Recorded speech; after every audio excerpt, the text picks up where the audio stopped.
Hello friends, Radhe Radhe. मेरा नाम स्वाति है और आज मैं आपके साथ ये चोली का ब्लाउज़ कटिंग शेयर करने वाली हूँ। तो ये ब्लाउज़ नाप का ब्लाउज़ है और इसी से नाप लेकर के मैं आपको कटिंग बताऊँगी प्रॉपर मेज़रमेंट के साथ। तो बने रहिए आप मेरे वीडियो में। और ये देखिए, पहले मैं ब्लाउज़ का चेस्ट नाप ले लेती हूँ। ये 10 इंच आ रहा है। 10 मतलब ये मैं ब्लाउज़ का चौथा हिस्सा ले रही हूँ। ये हाफ हिस्सा हुआ और ये हाफ का हाफ मतलब चौथा हिस्सा हुआ। चौथा हिस्सा 10 इंच आ रहा है, मतलब कि ये 40 इंच का ब्लाउज़ है और इसका रेडी लेंथ है। और ये लेंथ हम पीछे से लेते हैं। जब भी ब्लाउज़ का नाप लेते हैं तो लेंथ पीछे से लेते हैं। ये देखिए, ये 14 एंड हाफ है लंबाई इसकी पीछे से। और इसका कमर है, कमर का देख लेती हूँ। ये इसका है कमर।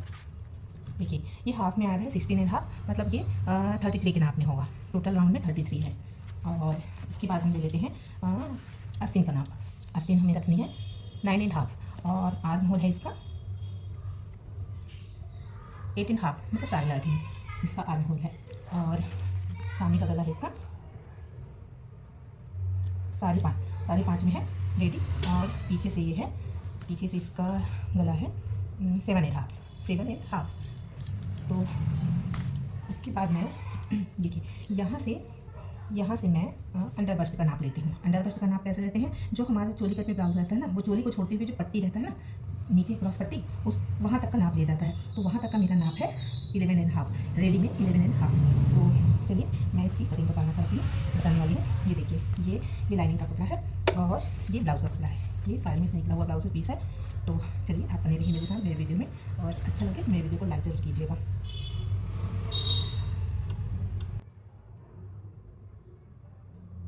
तो ये देखिए, ये पीछे का हिस्सा हम पहले कट करेंगे।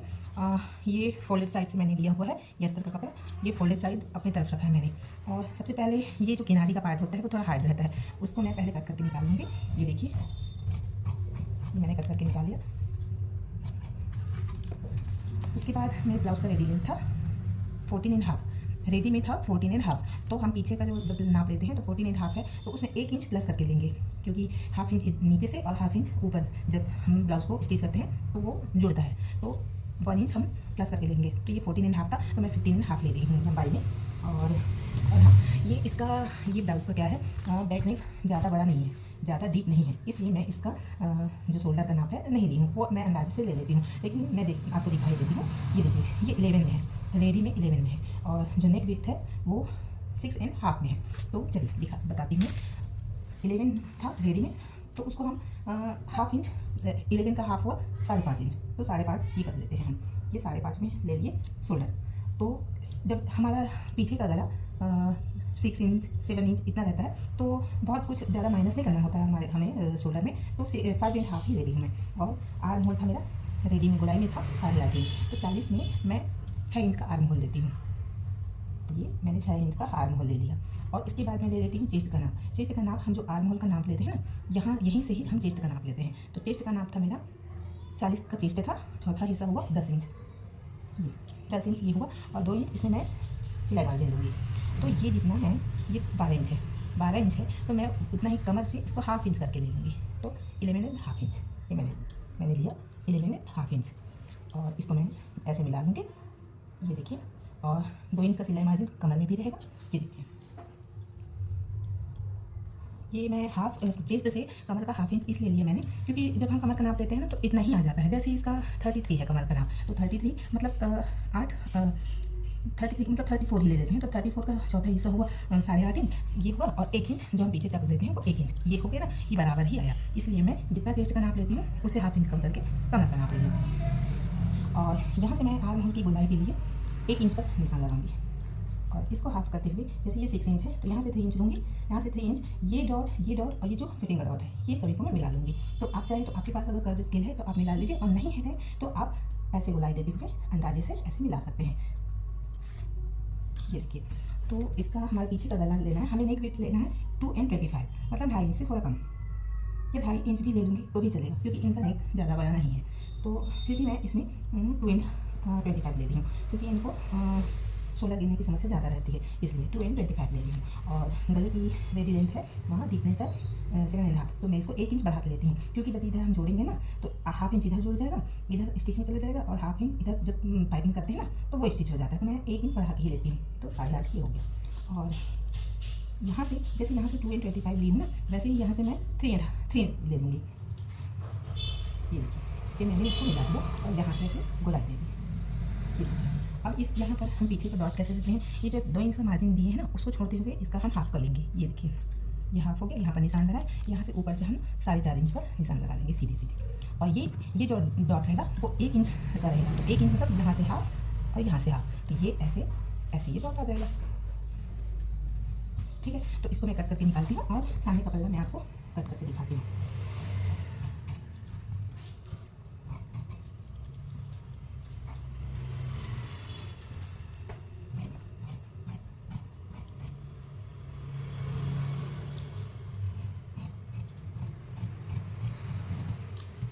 ये देखिए, ये हमारा पीछे का पल्ला कट हो गया। इसी को रख करके मैं सामने का जो साइड का पार्ट होता है वो और चोली और पहले साइड का पार्ट निकालूंगी और नीचे का जो क्रॉस पट्टी होता है वो निकालूंगी। ये इसी को रखते हुए ये देखिए, ये सीधे में ही मैंने रख दिया।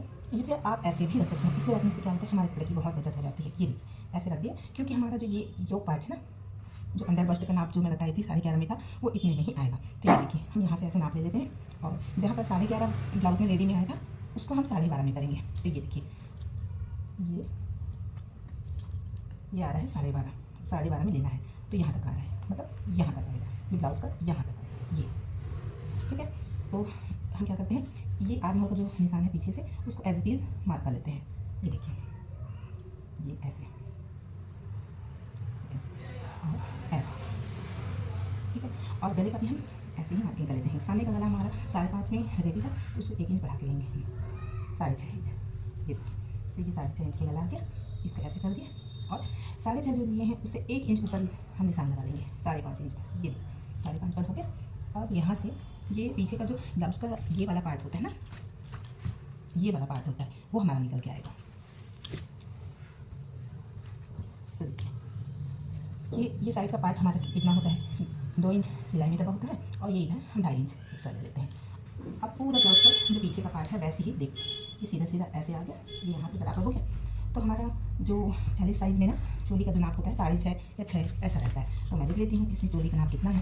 तो ये देखिए 6.5 ही है, 6.5 में चोली का नाप है, तो ये सीधा सीधा है, ये 6.5 में ये चोली का नाप आ गया।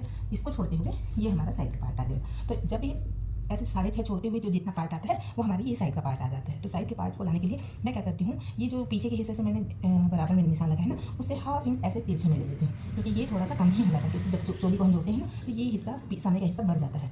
तो मैं आगे बताती हूँ आपको। अब ये देखिए, यहाँ से हमने आर्म होल ले लिया, ये आर्म होल है। अब यहाँ से जो ये गुलाई गई है ना, उससे हम 2.5 इंच अंदर, ये जो क्रॉस है जो सेंटर है उसे 2.5 इंच अंदर ले लेंगे। देखिए ये निशान लगा दिए, और यहाँ जो गले की लंबाई ली है मैंने 6 इंच पे, सॉरी 6.5 इंच पे, ये देखिए 6.5 इंच पर ये मैंने निशान लगाया है, उससे 1 इंच ऊपर करके मतलब 5.5 पर मैंने ये निशान लगाया। अब ये जो 2.5 इंच का ये जो पट्टी है 2.5 इंच से ऐसे मिलाते हुए ये जो 6 इंच का चोली को छोड़ करके जो मार्किंग की हूँ वहाँ पर ऐसे मिला कर ये देखिए। और इसको मैंने ये जो सीधा सीधा लाइन है वहाँ से ले जाते हुए हाफ इंच इधर से ले लिया, ताकि क्योंकि हमें ना ये 2 इंच ये तो सिलाई में दब जाएगा, और ये इतना ही पार्ट हमें दिखाना है साइड में। ये देखिए, ये साइड में बहुत ज़्यादा कपड़ा नहीं होता है, ये देखिए, क्योंकि जब हम चोली को जोड़ते हैं ना तो ये हिस्सा हमारा बड़ा हो जाता है, इसलिए हमें हमेशा थोड़ा सा तिरछे में ही इसको कट कर लेना चाहिए। तो ये मैंने तिरछे में कट करके है, अब इसको मैं कट करके निकाल लूँगी, और इसी को रख करके मैं चोली का कटिंग बताऊँगी। तो अगर आपको मेरी वीडियो अच्छी लग रही होगी या फिर मेरे समझाने का तरीका अगर अच्छा लग रहा होगा तो प्लीज़ मेरी वीडियो को लाइक ज़रूर कीजिएगा, ताकि आपके एक लाइक से मुझे मोटिवेशन मिलेगा और मैं कुछ अच्छा कर पाऊँगी। मैं आपके लिए और भी कुछ नया वीडियो लेके आऊँगी जो आप बोलेंगे, तो आप कमेंट करके ज़रूर बताइएगा कि आपको मेरा वीडियो कैसा लगा। और अगर मैंने कुछ गलती भी की होगी तो आप मुझे बताइएगा ज़रूर, मैं आगे से उसको सुधारने की भी कोशिश करूँगी। और कई बार ऐसा होता है कि कई लोगों को कुछ चीज़ें समझ नहीं आती, किसी किसी वीडियो में समझ आ जाती है, तो हो सकता है मेरी वीडियो से भी किसी को कुछ सीखने को मिल जाए या कुछ, तो आप मेरे वीडियो को फुल वॉच कीजिएगा और देखिए आपको कैसा लग रहा है ये ज़रूर बताइएगा। ये देखिए, ये मैंने बराबर से कर लिया। अब मैं क्या करूँगी, ये इसी से चोली का पार्ट कट करूँगी इसी को रखते हुए, और जो नीचे का क्रॉस का पट्टी होता है ना उसको मैं ये पीछे का जो पार्ट होता है उसकी लंबाई निकलती हूँ। तो ये देखिए, ये इसको मैं ऐसे रखूँगी, ये ऐसे, ये यहाँ से मैंने छोड़ दिया 4 इंच का कपड़ा, 4 इंच में ये निशान लगा दिया, और जो पीछे का हिस्सा है उसके बराबर से मैंने ये निशान लगा लिया। ये देखिए, ये देखिए, ये 4 इंच का है। सामने से हम जैसे ये पट्टी जोड़ते हैं ना, ये क्रॉस का पट्टी जोड़ते हैं, तो ऊपर ये सामने का हिस्सा थोड़ा बड़ा होता है, इधर का थोड़ा छोटा होता है, 1 इंच छोटा होता है। तो इसको 4 इंच लेना है और इधर को 3.5 इंच कर देना है या 3 इंच कर देना है। तो ये नाव के शेप में ऐसे आ जाता है। तो इससे क्या है, फिटिंग अच्छी आती है ब्लाउज की। तो ये देखिए, ये मैं नीचे का पट्टी कट कर देती हूँ और इसको थोड़ा सा बढ़ा के कट करती हूँ, ताकि ये स्टिच होने के बाद छोटा ना पड़े। क्योंकि थोड़ा बहुत अगर हम मेन कपड़े में सिलते हैं ना तो दबा देते हैं तो भी अच्छा रहता है। छोटा नहीं होना चाहिए, भले थोड़ा बहुत बड़ा हो जाए। हाँ, अगर कपड़ा छोटा है तो हमें पूरे फिक्स नाप नहीं कटिंग करना होता है, लेकिन असर को तो हम थोड़ा बढ़ा ही सकते हैं। जहाँ पर हमें फोल्ड करना हो वहाँ पर तो बढ़ा ही सकते हैं। बाकी तो अस्तर तो है एज इट इज़ मार्किंग लगाना ही पड़ता है, क्योंकि मेन कपड़ा को बढ़ा के कट करते हैं और अस्तर के कपड़े को फिक्स नाप में कट करते हैं। तो ये देखिए, ये नीचे का ये पट्टी हो गया और पीछे का पार्ट कट हो गया, और ये जो है साइड का पट्टी है, इसी को रख के मैं आपको चोली की कटिंग बताऊंगी कि मैं किस तरीके से करती हूँ। इससे क्या है, हमारा समय भी बच जाता है, अलग से हमें कपड़ा वेस्ट भी नहीं करना पड़ता, और अलग से हमें फरमा भी काटना नहीं पड़ता। जैसा ब्लाउज रहता है उसी के नाप में हमें चोली मिल जाता है। तो ये देखिए, ये ऐसे है ना, तो ये मेरा कपड़ा ऐसे सीधा में है, ऐसे भी सीधा है। तो मेरे को निकालना है चोली जो है उरेब में निकालना है। अगर हम चोली को उरेब में निकालते हैं तो उसकी फिटिंग बहुत अच्छी आती है, क्योंकि वो ऐसे फैला में आता है कपड़ा। तो ये देखिए, मैं इसको उरेब में ऐसे रख ली, और ये जैसा है वैसे ही मार्जिन ये इधर से लगा ली मैंने। और यहाँ से जैसे रेडी चोली जो था वो था 6.5 इंच, तो यहाँ से मैं इसको सीधे में ऐसे 6.5 में ऐसे निशान लगा लेती हूँ, और यहाँ तक जो मैंने निशान दिया है उसी से 1 इंच नीचे आती हूँ। 1 इंच ऐसे नीचे आए और 1.5 इंच क्रॉस में गए। ये देखिए, ये जो ऐसे निशान दिया है ना, ये गले का जो शेप बना है ना, जो 5.5 में है, तो उसी में 1 इंच बढ़ाते हुए मैंने सीधे में निशान लगा लिया, और उसके बाद गले की विड्थ के लिए 2.5 इंच एक्स्ट्रा ले लिया। तो उसके बाद यहाँ से जो गोलाई है उसको ऐसे मिला दिया, ये ऐसे ऐसे। उसके बाद ये निशान और ये निशान इसको हमें मिला देना है। ये देखिए, ये देखिए, ये बन गया ना चोली का शेप। अब इसमें हमें कहाँ कहाँ पर बढ़ाना होता है, एक्स्ट्रा मार्जिन कहाँ कहाँ पर लेना होता है, जिसको हम पफ क्रिएट करेंगे वो मैं आपको बताती हूँ। तो ये जो है ना, इसका हम सेंटर ले लेते हैं सबसे पहले। ये 6.5 है, 6.5 का सेंटर ले लीजिए। यहाँ से सबसे पहले हम सेंटर से 1.5 इंच बढ़ाए नीचे की ओर, 1.5 इंच नीचे की ओर बढ़ाए, और 1.5 इंच ये साइड से बढ़ाए। 1.5 इंच हमें 3 इंच का पफ मिल जाएगा। 1.5 इंच इधर बढ़ाए और 1.5 इंच इधर बढ़ाए। ये देखिए, और इस साइड जो गले का साइड है ना, उधर 1/2 इंच बढ़ाए। ये देखिए, यहाँ से ऐसे हमें इस साइड ज़्यादा नहीं बढ़ाना है। अगर इस साइड ज़्यादा बढ़ा दिए तो चल जाएगा, लेकिन इधर ज़्यादा बढ़ाएंगे ना तो गला फैल जाता है ज़्यादा। तो ये 1/2 इंच इधर बढ़ा दिए, क्योंकि ये सिलाई में दब जाएगा, और इधर बढ़ाना ही है, थोड़ा ही बढ़ाना है, बहुत थोड़ा। तो देखिए, ये वाला मार्जिन को ऐसे बढ़ा, ऐसे यहाँ से कम करते हुए यहाँ तक हमें मिलाना है। तो मैं ऐसे ही करती हूँ। ये देखिए, ऐसे ये ऐसे मैंने मिला लिया, और ये जो यहाँ से 1.5 इंच है उसको यहाँ से ऐसे मिला लिया। तो ये ऐसे हो गया। अब यहाँ से नीचे से जो 1.5 इंच हमने मार्किंग किया है उसको इस मार्किंग से ऐसे मिलाना है, ये क्रॉस में, ये ऐसे, और ये इसको ऐसे यहाँ से। तो इसको ना आप थोड़ा सा अगर ऊपर लेते हुए करेंगे ना तो चोली का शेप अच्छा आता है, क्योंकि ये पट्टी का जो साइज़ है वो बढ़ जाता है, इसलिए हमें थोड़ा ऊपर करके लेना चाहिए। ये ऐसे ऐसे। तो ये देखिए, अब मैं आपको कट करके बताती हूँ।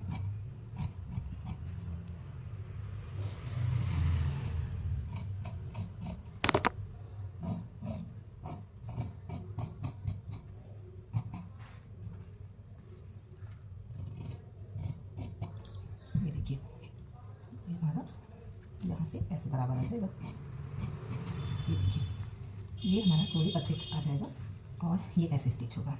और हमेशा ऐसा होना चाहिए, ये जो हिस्सा है ना उससे थोड़ा सा बढ़ता हुआ होना चाहिए ये वाला। जब हम इसको जोड़ते हैं ना तो ये बराबर आ जाता है। अगर ये दोनों ही बराबर है तो समझ जाइए ये आपका ये वाला हिस्सा बड़ा होने वाला है। हमेशा चोली का हिस्सा यहाँ से थोड़ा सा बड़ा होना चाहिए, ताकि हम स्टिच करते टाइम ना वो बराबर आ जाता है। तो अब देखिए, इसमें हमने 1.5 इंच की मार्जिन ली, मतलब 3 इंच का हमारा पफ तैयार होगा। तो 3 इंच का पफ हमें कैसे बनाना रहेगा, ये देखिए, ये जो सेंटर का पॉइंट लिया है ना मैंने, सेंटर का, उससे 1.5 इंच इधर और 1.5 इंच इधर।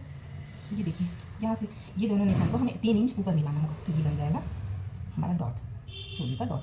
तो ये ऐसे आ जाएगा और ये ऐसे आ जाएगा। लेकिन हमें ये कट नहीं करना होता, इसको ये ऐसे सिलाई अगर चलाएंगे ना, यहाँ से सिलाई चलेगी ऐसे। ये देखिए, ये यहाँ से ऐसे ये जॉइंट हो जाता है, तब हमारा ये पफ ऐसे बन के आता है। ये देखिए, यहाँ से अच्छा खासा पफ बन के आ जाता है। मैं ये ब्लाउज स्टिच होने के बाद आपके साथ जरूर शेयर करूँगी। तो ये देखिए, ये हमारा साइड का पट्टी, ये चोली, और ये नीचे की पट्टी, ये तीनों कट हो गया। सामने का हिस्सा देखिए, ये ऐसे, और ये चोली का पार्ट है। तो जब हम इसको बराबर से स्टिच करेंगे ना तो ये अपना पूरा बराबर बैठ जाएगा। और ये पीछे का हिस्सा, और अस्तीन की कटिंग मैं आपको दिखाती हूँ मैं कैसे करती हूँ। तो मैं ना जो आस्तीन का आस्तीन है ना वो थोड़ी लंबाई में ज़्यादा है, तो ये वाला जो अस्तर है वो छोटा पड़ जाएगा। तो इसी से मिक्स में छोटा हुआ मेरे पास अस्तर है, मैं उसका दिखाती हूँ। ये जो है चल जाएगा, ये कपड़ा चल जाएगा जो आस्तीन है। तो ये देखिए मैं इस पेपर दिखाती हूँ, इसे साइड कर देती हूँ पहले। ये देखिए, तो आस्तीन को कट करने के लिए हमें ऊपर से फोल्डेड साइड चाहिए होता है। तो ये दूसरे ब्लाउज का बचा हुआ फैब्रिक है, मतलब अस्तर का बचा हुआ फैब्रिक है, इसमें से मैं कट कर लूँगी। तो मुझे देखना पड़ेगा ये कहाँ से बराबर है, क्योंकि ये तिरछे में ऐसे कटा हुआ है। तो ये देखिए ऐसे करके मैं कटिंग करूँगी, ये यहाँ से ऐसे। तो ये मेरा फोल्डेड साइड है, जो मैं अपनी तरफ रखी हूँ वो फोल्डेड साइड है, और यहाँ जो है वो कटिंग का साइड आएगा। तो मेरी स्लीव का रेडी लेंथ है कितना है, 9.5 इंच। ये देखिए ये 9.5 इंच में आस्तीन की है लंबाई, और आर्म होल था हमारा 8.5 इंच। तो ये 9.5 को मैं 1 इंच बढ़ा के लूँगी, क्योंकि यहाँ से भी दबेगा और ऊपर से भी दबेगा। तो सबसे पहले तो इधर से बराबर करके मार्किंग कर लेती हूँ। ये बराबर नहीं है कपड़ा, तो ये मैं कट करके निकाल लेती हूँ सबसे पहले। ये देखिए, उसके बाद मैं नाप लेती हूँ आस्तीन की लंबाई का। आस्तीन की लंबाई रेडी में है 9.5, तो मैं 1 इंच बढ़ा के 10.5 पर निशान लगा लेती हूँ। ये 10.5 को मैं ऐसे सीधे से निशान लगाऊंगी, ये देखिए। और ये जो सीधा निशान लगाया है उससे अंदर मैं 3.5 इंच तक निशान लगाऊंगी। 3.5 इंच का मैं कब निशान लगाती हूँ, जब स्लीव का लेंथ 9 इंच से बड़ा होता है। अगर छोटा आस्तीन है तो आप 3 इंच भी ले सकते हो। जो आर्म होल की अंदर की गहराई है उसको आप 3 इंच पर ले सकते हो, कब, जब आस्तीन की लंबाई छोटी हो तब। लेकिन ये 9.5 इंच की लंबाई की आस्तीन है, तो मैं इसमें 3.5 इंच की गहराई ले रही हूँ। तो ये निशान भी ऐसे ही सीधे सीधे लगा लिए। अब यहाँ से हम यहाँ तक मिलाएंगे 8.5 पर, क्योंकि आर्म होल हमारा है 8.5। हाँ 8.5 मतलब डबल फोल्ड में था, 8.5 का डबल होगा 17 इंच। 17 है हमारा आर्म होल राउंड में। तो ये हाफ में मैंने ले ली, ये 8.5 यहाँ पर ये आ गया, और ये आ गया हमारा सिलाई मार्जिन। तो इसको ऐसे बढ़ा के ले लेते हैं, देखिए, क्योंकि हमें 2 इंच का मार्जिन चाहिए यहाँ से। तो अब फिर से देखते हैं, क्योंकि हमने थोड़ा सा बढ़ाया है यहाँ से। तो ये आ गया यहाँ पर 8.5, और ये आ गया 2 इंच की मार्जिन। तो ये यहाँ से हम 8.5 पर किस तरीके से गोलाई देते हैं, यहाँ से 2 इंच छोड़ते हुए हम यहाँ से गोलाई देंगे, ये ऐसे ऐसे, ये देखिए ये ऐसे गोलाई दे देते हैं। और हमारा ये जो मोहरी है, ब्लाउज की मोहरी है 5.5 इंच, 5.5 इंच हमारी मोहरी है। तो यहाँ से हम 5.5 इंच पर निशान लगा लेते हैं, और 2 इंच की मार्जिन ले लेते हैं यहाँ भी, ताकि कभी भी ब्लाउज टाइट हो तो हमारे पास लूजिंग के लिए एक्स्ट्रा मार्जिन होना जरूरी है। इसलिए 2 इंच का मैं मार्जिन लेती हूँ। ये देखिए, ये सिलाई मार्जिन को सिलाई मार्जिन से, फिटिंग की लाइन को फिटिंग की लाइन से ऐसे मिला दी। तो ये स्लीव का मार्किंग हो गया। अब मैं इसको कट करके निकाल लेती हूँ। ये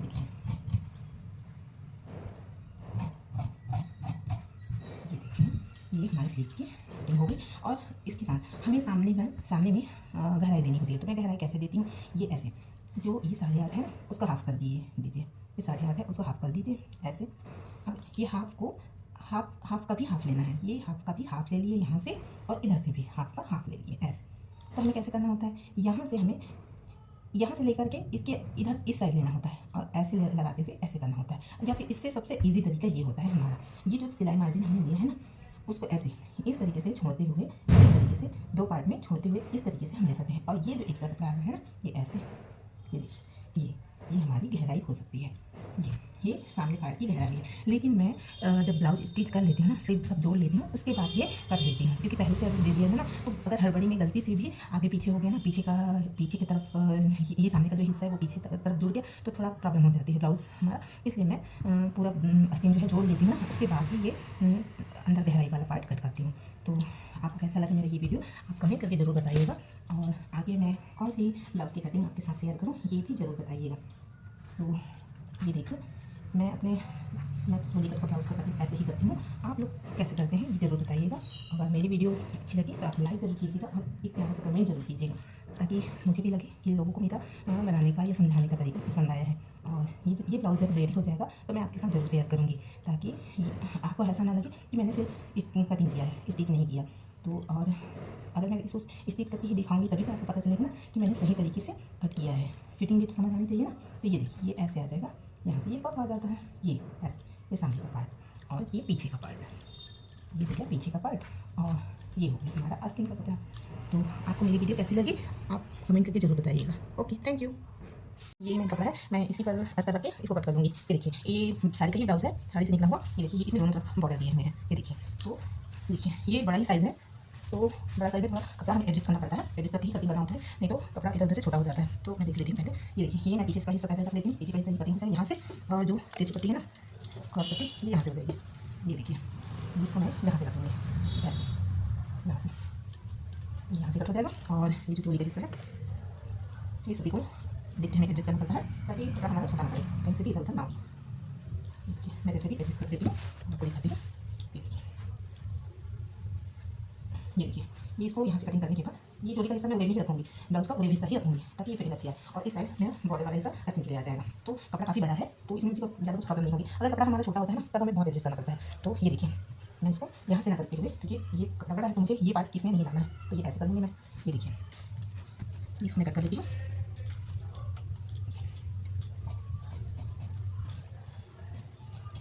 और मेन कपड़े को हमें थोड़ा सा एक्स्ट्रा रखते हुए ही कटिंग करना होता है। जैसे अस्तर फिक्स ना रहता है ना तो उसके बराबर ही नहीं कटिंग करना रहता, उसको थोड़ा सा एक्स्ट्रा कट कर सकते हैं, क्योंकि जब हम इसको स्टिच करते हैं ना तो कपड़ा इधर उधर हो जाता है, इसलिए हमें थोड़ा एक्स्ट्रा कपड़ा लेके ही कटिंग करना चाहिए मेन कपड़े से। तो ये देखिए पीछे का हिस्सा करके ये क्रॉस पट्टी कर दी और ये सब मैं जब स्टिच करती हूँ तो ये पूरा बराबर कर देती हूँ। और एक बार मैं प्रेस करके ही स्टिच करूँगी, क्योंकि कपड़ा अगर सर बड़ा हो रहता है तो वो फिनिशिंग से इस सिलाई में नहीं आती, तो मैं स्टिच करने से पहले थोड़ा सा प्रेस जरूर कर देती हूँ। ये देखिए ये यहाँ से ऐसे हो जाएगा।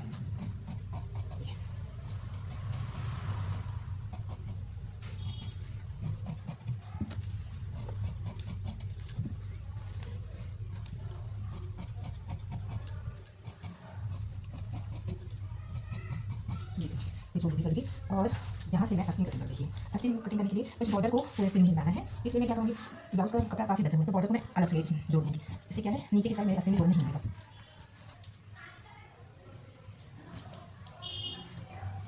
देखिए ऐसे करके यहाँ से ऐसे अगर कपड़ा बड़ा होता है तो मैं अलग अलग करके, ताकि मैं छोटा ना पड़े, अस्तीन छोटा ना पड़े, इसलिए मैं इसको अलग अलग करके कटिंग कर लूँगी, क्योंकि बॉर्डर को मुझे एक्स्ट्रा अलग से जोड़ना है। तो ये देखिए मैं कैसे करती हूँ। एक हिस्सा इधर से ले ली और दूसरा हिस्सा इधर से ले ली। फिर भी हमें इस एक साइड में जोड़ लगाना ही पड़ेगा ब्लाउज में। तो ऐसा हो जाता है कभी कभी कि इतना भी बड़ा कपड़ा है अस्तीन में भी जोड़ लगाना ही पड़ जाता है। जब अस्तीन लंबाई बड़ा होता है ना तो एक साइड हमें जोड़ लगाना ही होता है, लेकिन बस ये कि हमें एक साइड जोड़ लगाना पड़ता है, चारों तरफ नहीं लगाना पड़ेगा। इस तरीके से हम कटिंग करेंगे। तो देखिए ये ऐसे इस साइड में जोड़ लगाना पड़ेगा और इस साइड।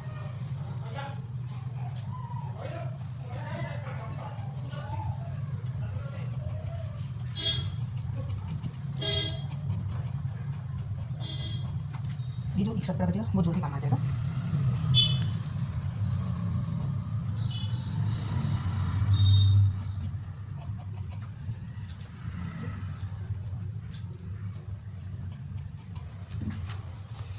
हमें सिर्फ यहाँ पर थोड़ा सा जोड़ लगाना पड़ेगा इस वाले आस्तीन में और इस वाले आस्तीन में एक साइड। ये देखिए ये एक साइड जब हम इस तरीके से कटिंग की है ना तो एक साइड ही जोड़ लगाना पड़ा। और जब हम पूरे बॉर्डर के समेत ऐसे कटिंग करते हैं ना तो हमें 4 साइड जोड़ लगाना पड़ता है, क्योंकि बॉर्डर छोटा पड़ जाता है, इसलिए मैंने इस तरीके से किया। ये देखिए ये बॉर्डर में एक्स्ट्रा अलग से इसमें जोड़ लूँगी। ये तो फ्रेंड्स ऐसा लगा आपको मेरा कटिंग